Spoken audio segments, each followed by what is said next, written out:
नमस्कार, स्वागत है आप सभी का राजस्थान के रण में। आपके साथ मैं राधिका कौशिक। मौसम चुनावी हो चला है और प्रदेश की सियासत का पारा परवान चढ़ने लगा है। सत्ता के संग्राम में सियासी योद्धा मुद्दों के अस्त्र शस्त्र के साथ ताल ठोकने लगे हैं। किसी का दावा है कि उन्होंने विकास की गंगा बहाई है, तो कोई आरोपों की झड़ी लगा रहा है। पिछले वादे भले अधूरे रह गए हों, वादों की नई फहरिस्त तैयार हो गई है। जनता जनार्दन के दरबार में हाजिरी का दौर तेज हो चला है। सियासी दलों के शहमात के इस खेल में किसके मोहरे दमदार हैं, किसके मोहरों की चाल चौकस है, इसकी पड़ताल पर निकल चुकी है न्यूज़ 18 राजस्थान की टीम। और आज हमारा कारवां पहुंच चुका है एक और विधानसभा क्षेत्र में।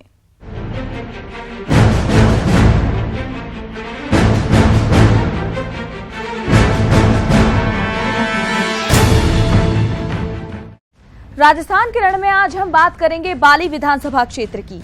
पाली जिले की इस विधानसभा सीट की नुमाइंदगी प्रदेश के पूर्व सीएम भैरव सिंह शेखावत ने भी 2 बार की थी।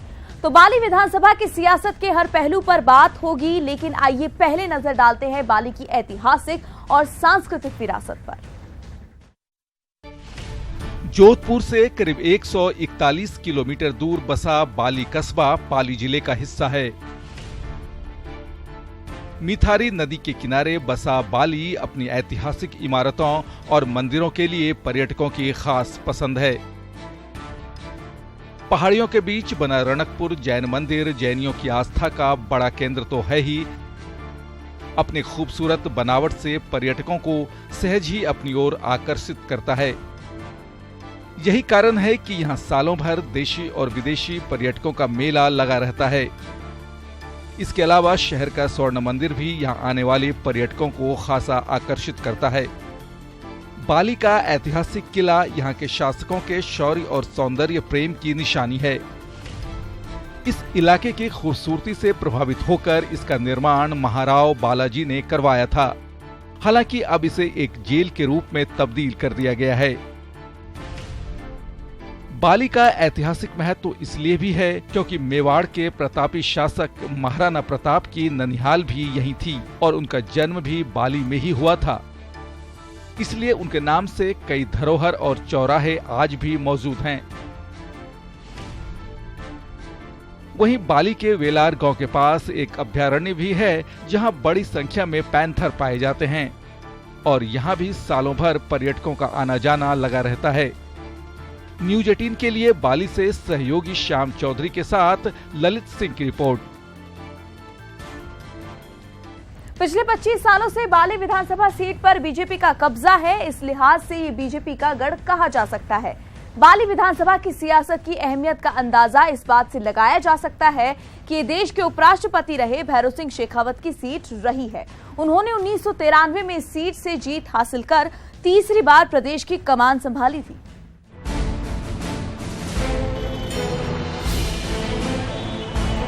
पाली जिले के 6 विधानसभा सीटों में से एक बाली विधानसभा क्षेत्र राजपूत राजनीति का केंद्र रहा है। इस सीट पर 8 बार राजपूत जाति का विधायक चुना जाना इस बात की गवाही भी देता है कि प्रदेश के पूर्व सीएम और देश के उपराष्ट्रपति रहे भैरव सिंह शेखावत को 2-2 बार विधानसभा पहुंचाने वाली बाली विधानसभा सीट बीजेपी का गढ़ है।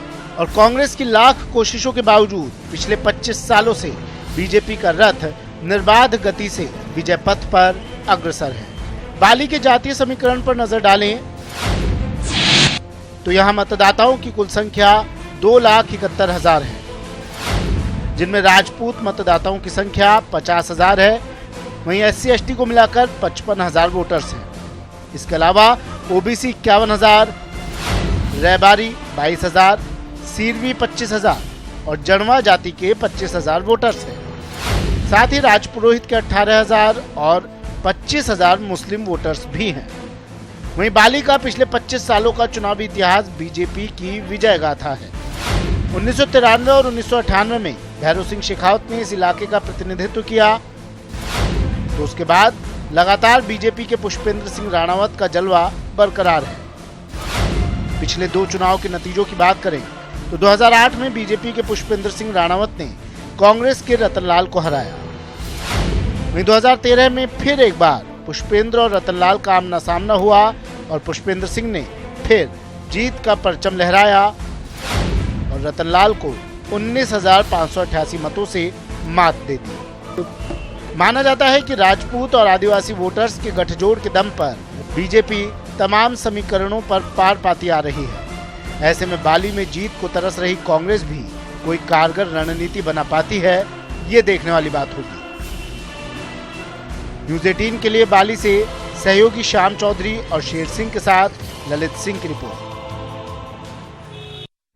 प्रधान के रूप में सियासी सफर की शुरुआत करने वाले पुष्पेंद्र सिंह राणावत ने भैरव सिंह शेखावत के उपराष्ट्रपति बनने के बाद खाली हुई बाली विधानसभा सीट से किस्मत आजमाई और विधायक बन गए। उसके बाद से लगातार 2003, 2008 और 2013 में भी पुष्पेंद्र को बाली की जनता का प्यार मिला। फिलहाल वो राज्य सरकार में मंत्री भी हैं।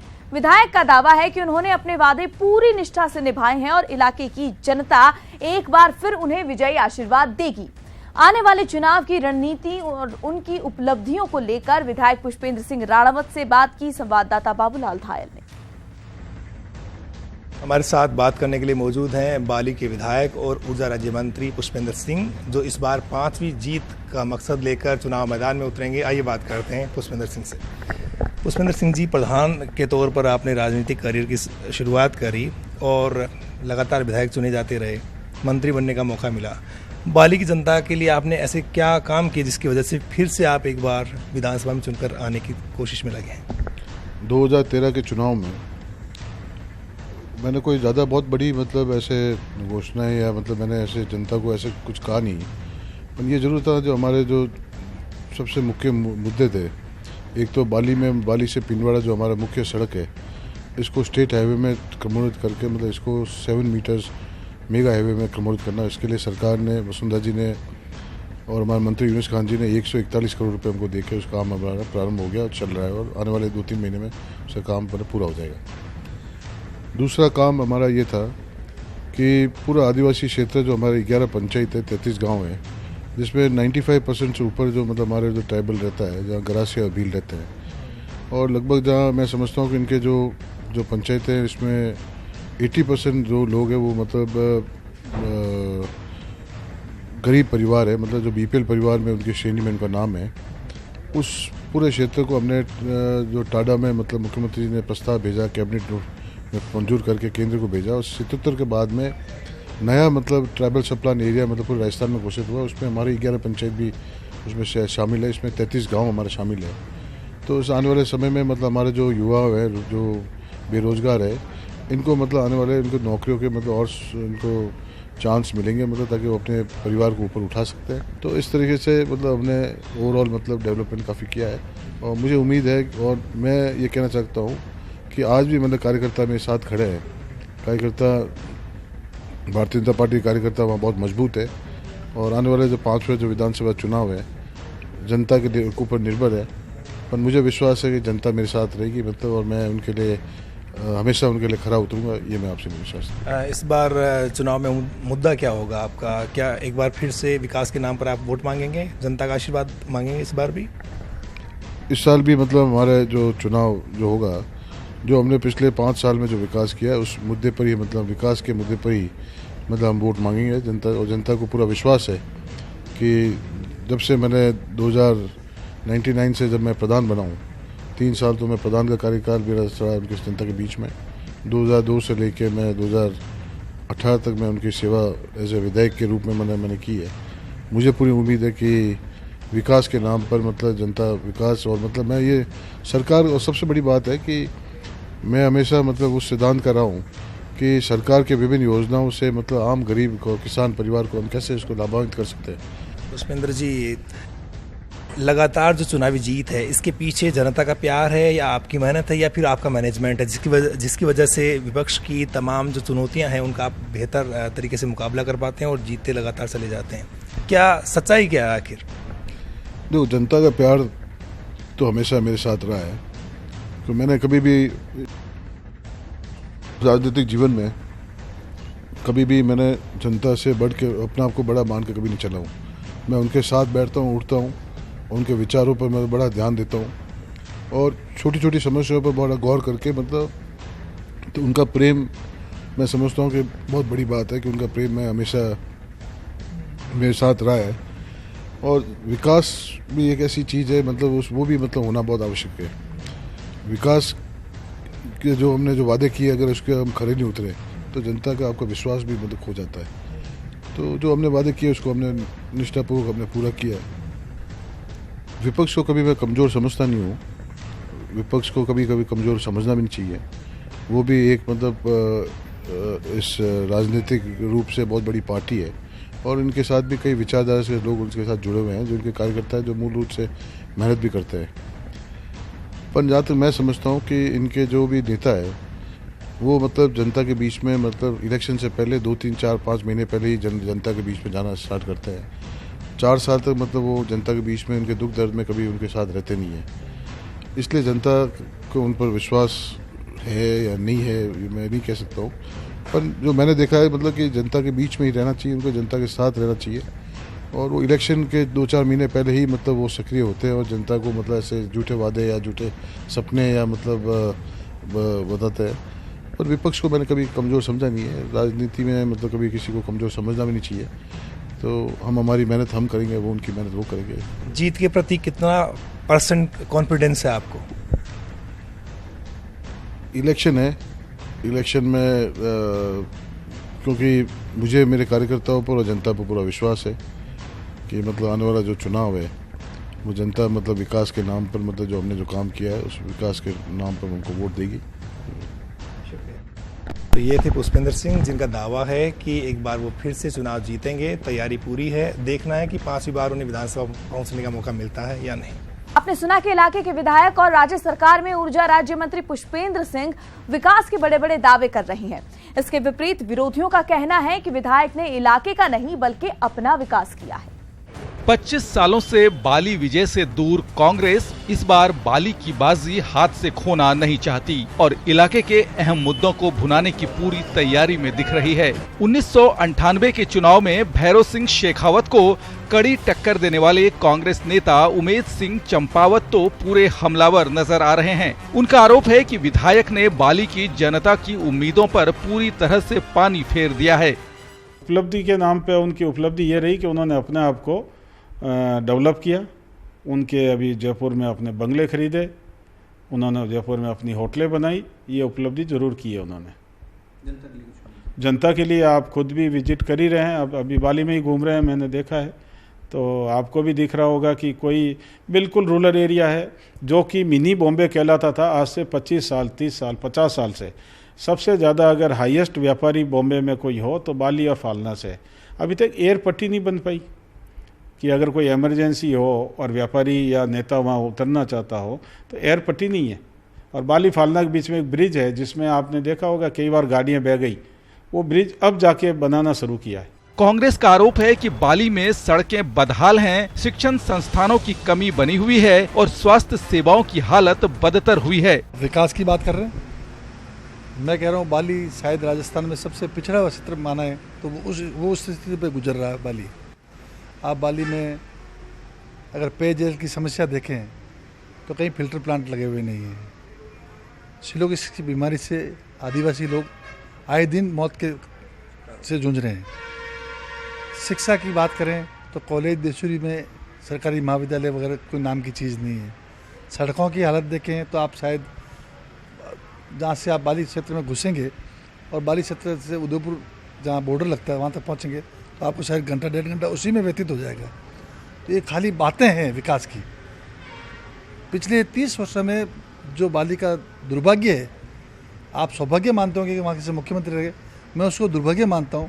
एक मुख्यमंत्री रहने के बावजूद और पिछले 4 बार से लगातार भाजपा का विधायक है और वो मंत्री भी बन चुके हैं, लेकिन उन्होंने सारा समय अपना जो क्षेत्र में देकर जयपुर और दूसरी जगह अपना व्यतीत किया।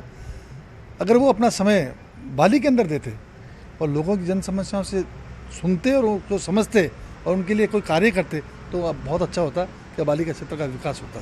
बहरहाल बीजेपी के विकास के दावे कितने दमदार हैं और कांग्रेस के आरोप कितने कारगर, ये तो बाली की जनता ही तय करेगी। न्यूज 18 के लिए सहयोगी श्याम चौधरी और शेर सिंह के साथ बाली से ललित सिंह की रिपोर्ट।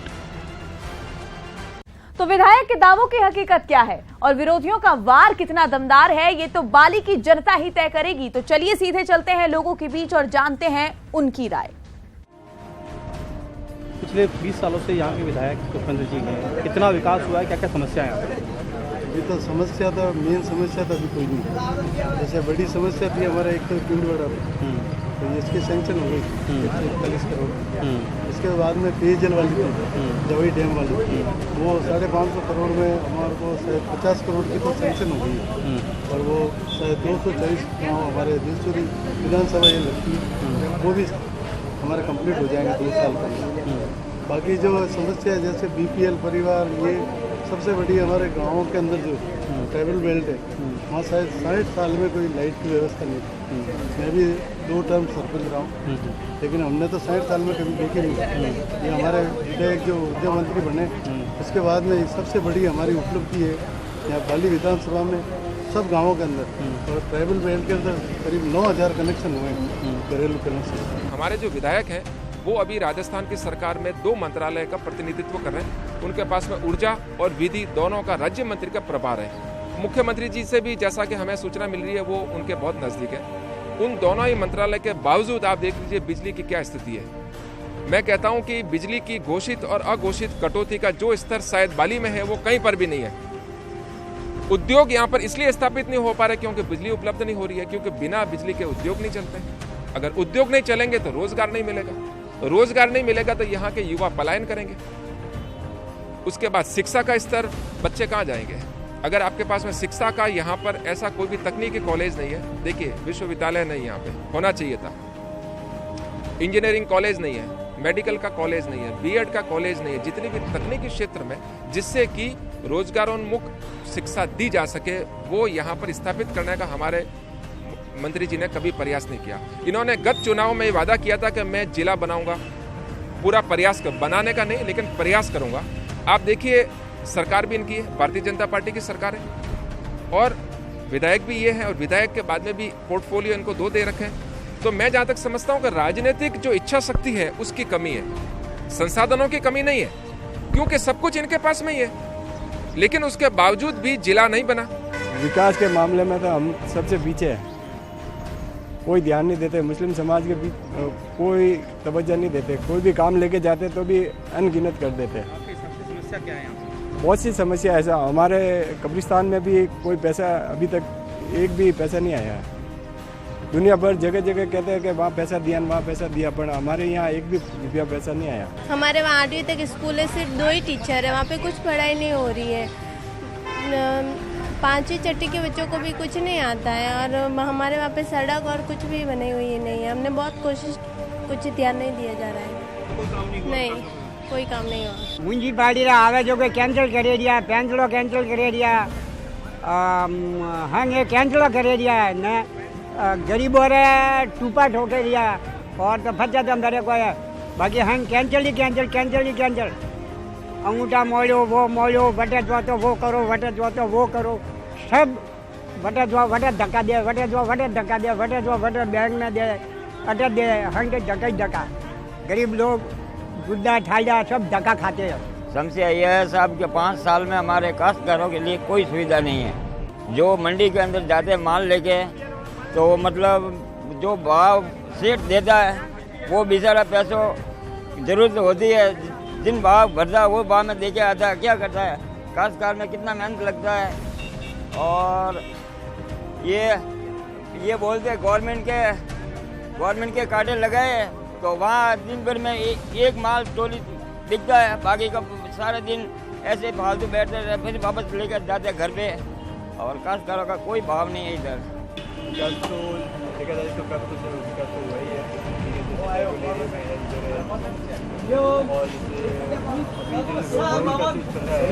तो अभी ये विकास ज़्यादा महसूस ये हमारा काम ऐसे बेहतर तरीके से पहले जो हमारा सामुदायिक जो है ये कम्युनिटी है वो मतलब उनके साथ है।